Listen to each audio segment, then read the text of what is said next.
This is Volusia Today, a public information radio program brought to you by the County of Volusia. Good morning, Volusia County. My name is Michael Ryan. I'm your Director of Communications, and we are here today with Volusia County Today. I am with my co-host, David. Good morning, sir. How you doing? I'm good. How are you today? Pretty good. I wanted to mention something.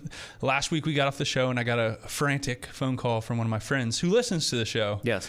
And he said, Dave, you got to give a shout out to Volusia County Mosquito Control. They've been out in his area. He's on the west side of town, and they've been out in his area, and they've been treating the area, and he's had like no mosquitoes out there. And the only reason I'm mentioning it is because we hear a lot of good things that we do in the county, but my friend's excitement, I was just like, I'm definitely going to mention it on the radio. So shout out to Volusia County Mosquito Control. Definitely check out their website. They have a service request form on there. You can fill it out. If you got any mosquito problems, they can come out and check out your property. And I got one more thing. We're heading into the weekend.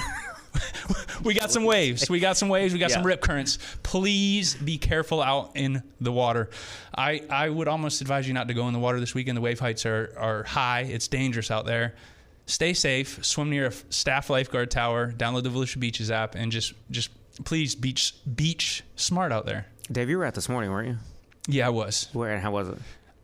Well, let me preface this by saying I've been surfing my whole entire life. I did the junior lifeguard program. I was a lifeguard, so I was out there. It's definitely it's big. There's a lot of water moving. You got to know what you're doing to be out there when it's like this out there. It's not to be played with. It's not to be messed with. Respect it. Good message. This is probably the only show in the air you're going to hear a shout out to mosquito control. That's until we have them on the radio. Wait to put that in. So we also have a couple other guests today. Would you like to introduce them? Yes, we have Volusia County Animal Services in the studio. It's super exciting because we do have a new director at Animal Services, and I don't want to butcher your name, so if you could... Oh, come on, take a shot at it. What's your last name? I don't want to butcher it. Miedema? Did I get it? Miedema. Oh, I was so close. So close. We have a brand new Animal Services Director. Is that your right title? That is correct. Angela Miedema. You got it, yes. Yeah. It only takes 3 times. and this is so much easier. We're also joined by, is it Alicia? Alicia. Oh, man, I'm going to butcher them all. At least I got David right. Alicia. Dease. Thank you very much. Thank you for being here. As you can tell, we're super professional on this show. We are. Thank you for joining us today. Thank you for having us. Angela, what is this? I think we started on the same week, if I remember right. I think we started about the same time. So you're, 6-7 weeks into it? Actually, okay, maybe you started before me then, because I'm at week 3. So, oh, wow. Yeah. Oh, you know what? I started 2 weeks before you, and I introduced you at your meeting. That's what it was. Absolutely. And week 2 was jumping in the deep end because I was already a first hurricane. Yeah. Welcome to the OC and stuff. Yes. So tell us a little bit about your background. So I've been doing animal welfare for about 12 years now. I come from Michigan. I actually moved down to Florida 3 years ago, and I moved to Orange County. So that's where I was before Volusia County. But it's been 12 long years in animal welfare. My undergrad is in pre-veterinary medicine. I got that from Central Michigan University, so fire up chips there. And my MBA, so that is from Florida Gulf Coast University. But I love working with animals. I've worked in enforcement for quite a period of time, but also just veterinary medicine and nonprofit animal welfare. Nice. Well, welcome to the better county. I think you made the right choice. What causes somebody when you're growing up or a teenager deciding where you're going to go to college and what you're going to do? What causes somebody to go into animal welfare? Honestly, I don't think anybody grows up thinking I'm going to go work in animal services. Right. Whenever you want to work with animals, they always tell you your career path is to be a vet. And so, for the longest time, I just wanted to be a veterinarian, and that's what my undergrad was. But when I was paying for my undergrad, I was also working, and I was working at our local animal shelter, and I really decided to pivot and focus more on just the bigger picture. And I loved seeing, how the animals came in, what investigations we did from those, and then how we could possibly rehabilitate the animals and then send them on a future better path after they're adopted. So it's just a whole beautiful picture that you end up seeing when you're in animal services. That is a beautiful picture. David, could you ever do it? Animals, working with animals? Yeah, yes. Yeah, I've stopped by over at your all's facility multiple times, and it's got to be like the most rewarding feeling, right? Tell us a little bit about what you all do in general, like the day to day, and then how that makes you feel afterwards, the positive impact you're making in the community. Well, so fun fact, when Volusia County Animal Services is fully staffed, they only have 6 animal control officers to cover all of Volusia County. We're a pretty big county. Wow. So it's a lot to take on that task. And just for interesting information, in fiscal year 21-22, our animal control officers responded to 2,384 requests for services.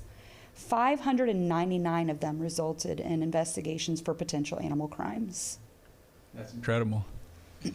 What does that look like when you're investigating animal crimes?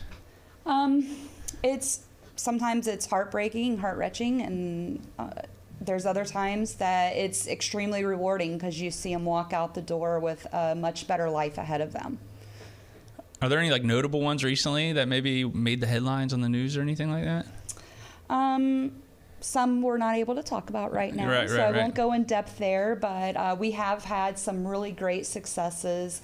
The most recent was when we assisted the city of Daytona for the 42 dogs dogfighting indictment, where an individual was sentenced to prison for 19 years. That's a huge win for us. It should be a message for anybody out there participating in those type of activities. Not good at all.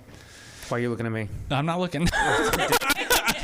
Michael does not like being looked at. David, you'll notice during the entire show, David has really intense eye contact, so don't look him in the eye too long. It gets kind of terrifying. So it's got to be, I don't know, the reason I asked David why, if he could do it, I don't know if I could do it, because I would just like get attached to every dog and cat that came in the door. How do you guys not do that?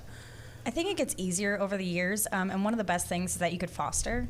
So not everybody chooses to foster, bring an animal home, and do all of that, but it is really rewarding. So the fact that you could even offer temporary help to an animal, whether that be medical care or maybe just needs to grow up a little bit if it's a little bit too small, if they're not ready for spay and neuter yet or their sterilizations. Right. But if you could help them through that period, sometimes they just need extra medical care in a couple weeks or a couple months, and then you can help them grow enough to where they get adopted. That's very fulfilling. We stopped by there the other day, and we were doing employee spotlights, like highlighting some of your employees, and that was one of the questions we asked, was how many animals do you have at home? And the answer pretty much across the board was, well, I had only planned to have 1, but now I have 6 dogs and 10 cats. so I think some of that's going on, right? There is that attachment. Can you actually adopt animals from Volusia County Animal Services?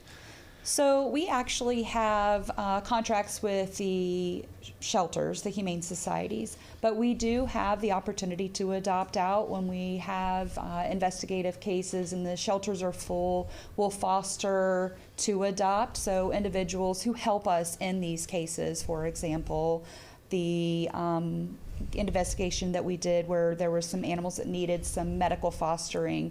Once that we gained custody of them, those individuals that were providing that medical foster care fell in love and decided that they were going to keep them. So citizens actually have that opportunity to foster and then adopt from us, but we don't typically have a shelter setting where we do provide adoption services beside that. Is there a way to get registered to be a medical foster? Sure. You just have a citizen call us and we'll provide them all of the information, make sure that they understand what the expectation is and what we will do to help them along the way. We'll collect their information, and as soon as there's an animal that hits that need, we send out a mass email through our database system, and we basically get responses and say, hey, yeah, I'll take that kitten that needs to be fostered until it's 12 weeks old, or, whatever the circumstances, an animal that's been drugged down the road with its paws severely injured and they have to wrap it. It just depends on the person's expertise and abilities and if they're comfortable with it. What's the time frame? Because my daughter's been asking for a puppy for a long time now. Forever, yeah.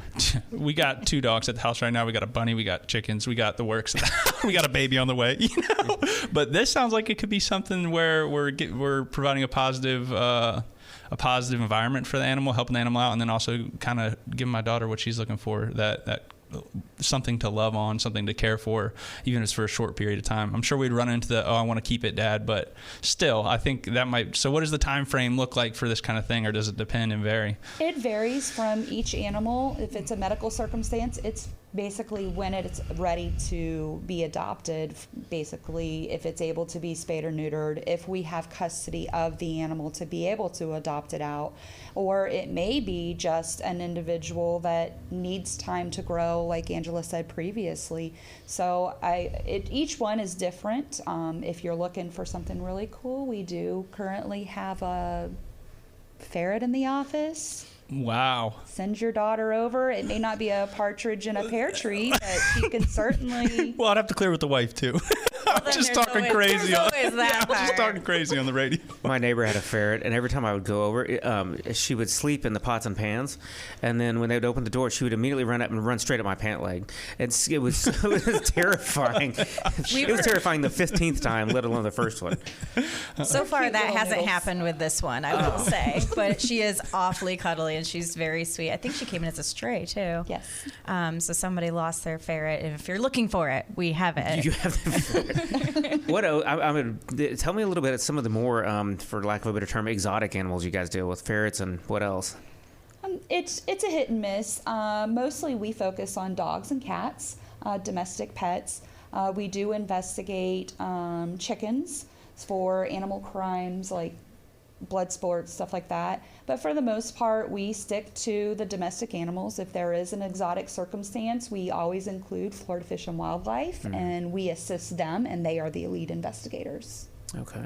I think that's probably one of the biggest misconceptions, because when you hear animal services, you think all animals. That's where I go to for every single animal. Right. When really there's other departments for wildlife, pest control services, or just marine mammals, things like that. We don't respond to every single one, but we do have the resources to contact those groups. So if there's a random snake that's a domestic snake or something like that, you guys call wildlife? Or do you guys handle that at all? So if there's a snake circumstance, our animal control officers respond if it's inside of somebody's home, inside of their garage, a safety concern. Otherwise, that's their home. Back away and let them be. Okay. I'll just to verify for the record, all snakes are venomous. Is that correct? Yes, they are, aren't they? I mean, they're all evil and bad, and they all kill people. Oh, what? No. Yes. No. Let's be honest with ourselves. That is not No, that's not the case. No, they do a lot for the ecosystem as well. Okay. I would say. So I shouldn't kill every snake I see. No, I think. Okay, I just wanted to make sure. Florida Fish and Wildlife might have a bigger problem with you there. We all have our own fears. So what other services in addition to adoption and do you guys do? We also have a very sizable clinic, actually, where we offer low-cost spay-neuter to the community. As we also have vaccinations, and recently we've just started getting our mobile clinic actually out more in the community, and we're planning on that increasing more in the future to help with TNR efforts, which is trap, neuter, return for cats. Tell us a little bit about that mobile clinic. Yeah. What is that? What does that look like? It's very large. Obviously, it's a clinic on wheels, and it's out in the community today. We're helping Southeast Volusia Humane Society today with some of their spay and neuter needs. But mostly it just does high volume spay and neuter, but it gives access where there wasn't access previously for veterinary needs within the community. So for those that can't currently drive their animals to our clinic that's in-house, then we would possibly be able to set up a little bit closer so that they could have access to that veterinary service. Okay. Well, I tell you what, before we go to break, can we figure out how Dave's daughter can get a pony? Where would he get that?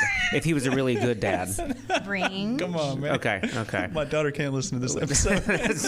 All right, with that, we will take a real quick break.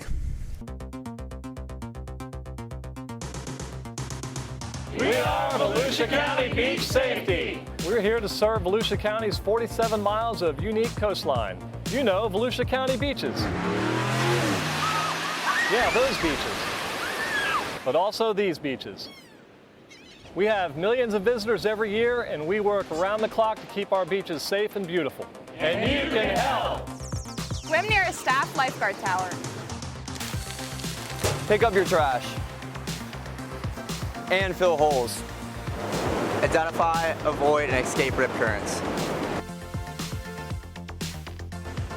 Please leave the beach cleaner than you found it. There we go. Look out for one another and keep an eye on kids, especially near the traffic lane and in the water. Pets are allowed at our 2 pet-friendly beaches, Lighthouse Point Park and Smyrna Dunes Park. If you see something, say something.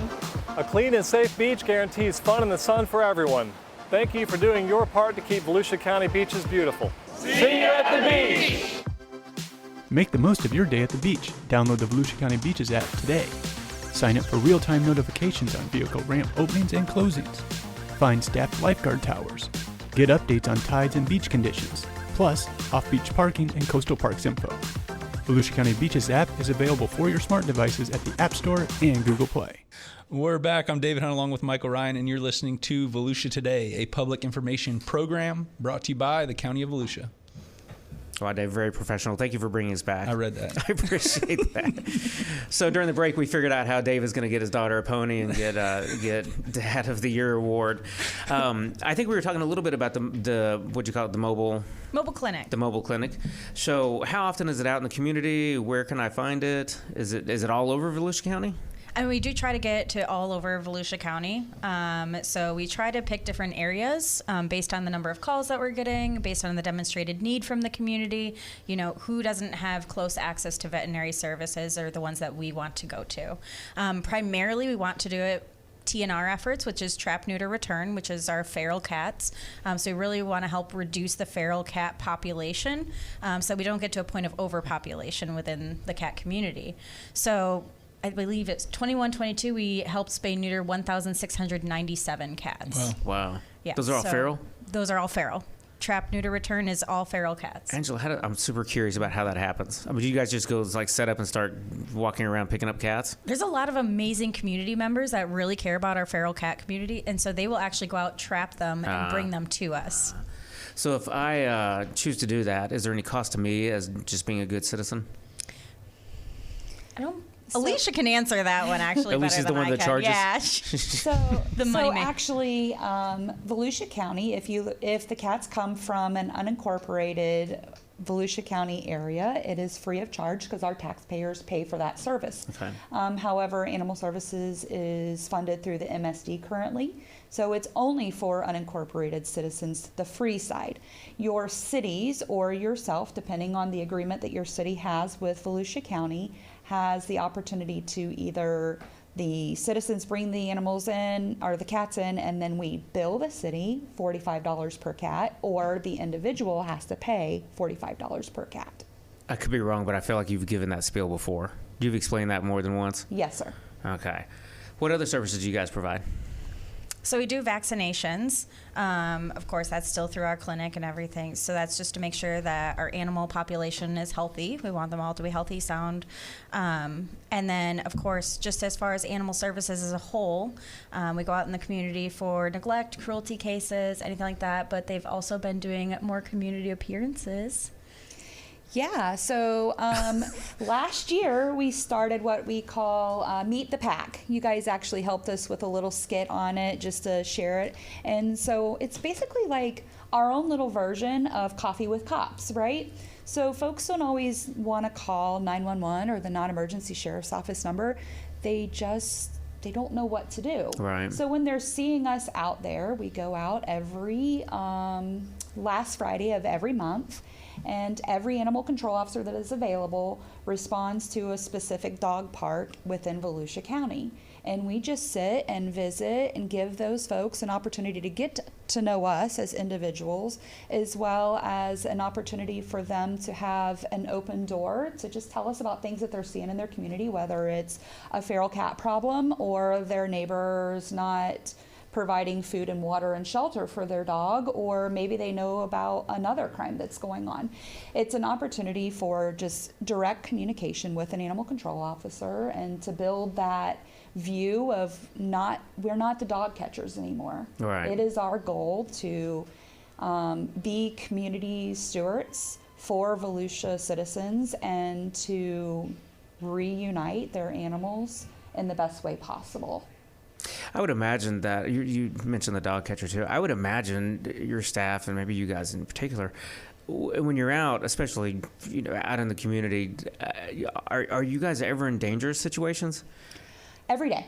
Yeah. Every day. So our animal control officers, they wear ballistic vests to protect them. A lot of times individuals see their animals as a financial benefit to them, whether they're breeders or they're dog fighters or cockfighters or, whatever the circumstances. So they are very protective of their animals, and sadly, sometimes they protect their animals a little more than they do their own children. Sure. So our officers have to be very careful to remain safe and wear those ballistic vests and call the sheriff's office when they need help. We were down at the dog beach the other day in Ponce Inlet, and we saw an animal control officer there kind of checking out what's going on, giving some good information. What are the rules at the dog beach? Or what's the deal? The dog beach is a very interesting breed of its own. So in your normal dog parks, it's a regular dog park, not a coastal park or the dog beach. You actually can let your dog roam around and play within this fenced area without a leash. At the coastal parks, you're required to have your animal leashed at all times and under your control. Your animal has to be tethered, and its tether cannot be more than 6 feet long, so that you maintain that control in case that there's a nose-to-nose contact or a confrontation between two dogs. It's your ability to try to keep your pets from biting someone. There's a series of reasons why, but there's an ordinance that actually requires that they be tethered on a leash at all times. And that's our main focus out there, is to keep them on a leash, as well as make sure that everybody has fresh water and they're not drinking that salt water, because we don't want the dogs to get salt sickness. And then we also want to pay attention to hot paws out there. Imagine what it feels like on them. If we're wearing our flip-flops because that sand is hot or that boardwalk is hot, imagine what it feels like to them. They're not wearing shoes. Right. So we try to educate folks, hey, it's getting too hot. You need to get in a better place for your pet.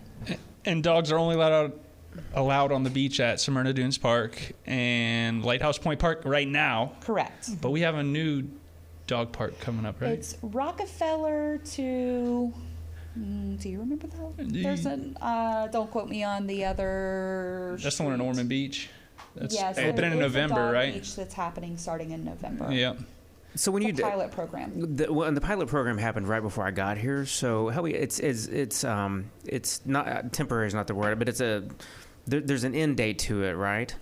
I believe it's 3 years. They're going to run a pilot program to see how it works, and then it will be revisited. Okay. And so are your staff on the beach monitoring that? We are currently in the process of discussions between the Sheriff's Department, Beach Safety, and Animal Services on how we're going to fund that, because it's not just county citizens that are out there. Sure. As well as how we're going to man it and make sure that we have somebody out there most every day. So you guys are about a month into this program now. How's it going? It's not in yet. We're starting in November. Oh, okay. Yeah. Okay. We have a little bit more time. Okay. We're in the process of getting all the signage. Yeah, the signage done, the poo dispenser bags with graphics to the Beaches app and the dog webpage, so people can get all the info and rules and all that going on. And so for me, when you say coastal park, does that mean the beach itself, or is there like a park that's close to the beach that I don't understand? The coastal parks is actually inlet parks. So it's really kind of on the riverside or like at the jetties. Actually, if you're at New Smyrna Dunes Park, you can see the Ponce Inlet Lighthouse Point Park is across the shore there. Those two are the two parks. However, you can't get to them without a long drive around. And as a side note, it's Millsap to Rockefeller. Look at that. I knew it would Very good. Come back eventually. So what are right now, before the pilot program kicks in, what are the laws that govern the beach right now? Can I take my dog out on a leash? No dogs at all? No dogs on the beach, period. Okay. Unless it is a service animal. Okay. And you said something interesting with the dogs on the beach and having the dogs under control. Like I said, my wife's pregnant and we have 2 pit bulls, and they don't go to the beach a lot. And she wanted to go. It was a busy Sunday afternoon, I think. And as hard as I tried, I was trying to keep them under control. But geez Louise, I got drug all over the beach. We stayed for about 20 minutes, and that was enough. We got going. It was an experience, to say the least. It's all the smells. Yeah, they went exciting. wild, yeah. They had a good time. They were nice. They took a little dip in the water. It was enjoyable for them, but yeah. Definitely be prepared if you head down there. Oh, I think that's a good ending message to take us to break, Dave. Thanks.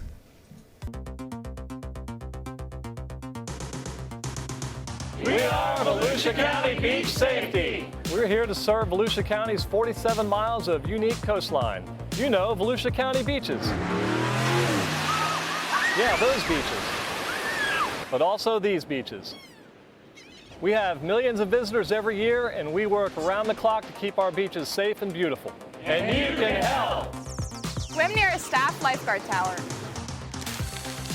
Pick up your trash. And fill holes. Identify, avoid, and escape rip currents.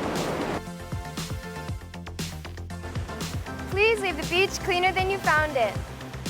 There we go. Look out for one another and keep an eye on kids, especially near the traffic lane and in the water. Pets are allowed at our 2 pet-friendly beaches, Lighthouse Point Park and Smyrna Dunes Park. If you see something, say something. A clean and safe beach guarantees fun in the sun for everyone. Thank you for doing your part to keep Volusia County beaches beautiful. See you at the beach! Make the most of your day at the beach. Download the Volusia County Beaches app today. Sign up for real-time notifications on vehicle ramp openings and closings. Find staffed lifeguard towers. Get updates on tides and beach conditions, plus off-beach parking and coastal parks info. Volusia County Beaches app is available for your smart devices at the App Store and Google Play. Hi, and we are back with Volusia County Today. My name is Michael Ryan. I'm the Communications Director. I'm here with David. David, what's your official title? Marketing Specialist. Yes. Communications employee. Genius is what I like. The communications genius. We are also here with the staff from Animal Services, and we were talking I would say your names, but I'm going to butcher them again, and I'm not doing that. So we were talking off air a little bit about hurricane season and animals, and if I have my 2 cats, Brownie and Hazel, or maybe I have a horse, or maybe I have a lizard at home, what do I do? So I think it's really important to always have a plan. So we want to make sure you're preparing far ahead of time. We always want to make sure that we have appropriate potable water, appropriate amount of food, that if you have any vaccinations, obviously your lizard might not be one of them, but your cats, yes. So if you have any medical history, maybe you have that laminated or just put it inside something that's waterproof. And then obviously appropriate carriers. So those are all the main things that you would have, but also think of things like enrichment, things to cover maybe, the carrier so that it'll calm and relax them.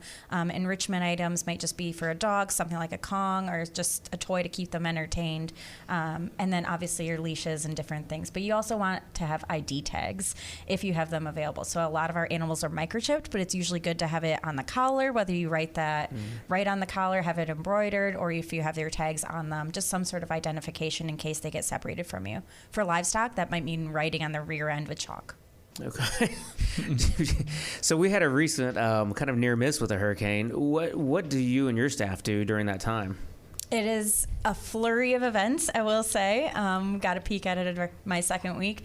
But it is a lot of preparations. We actually have hurricane containers that we'll pass out in the community. We do that a lot of at our parks events and everything. But we just try to educate as much as we can, but we also try to fill up trailers with any necessary items. We do go to the shelters and try to bring those items there in case anybody needs them. Thank you for joining us today. If you have a comment about Volusia Today, or if there is a topic you would like to hear featured, please contact Volusia County Community Information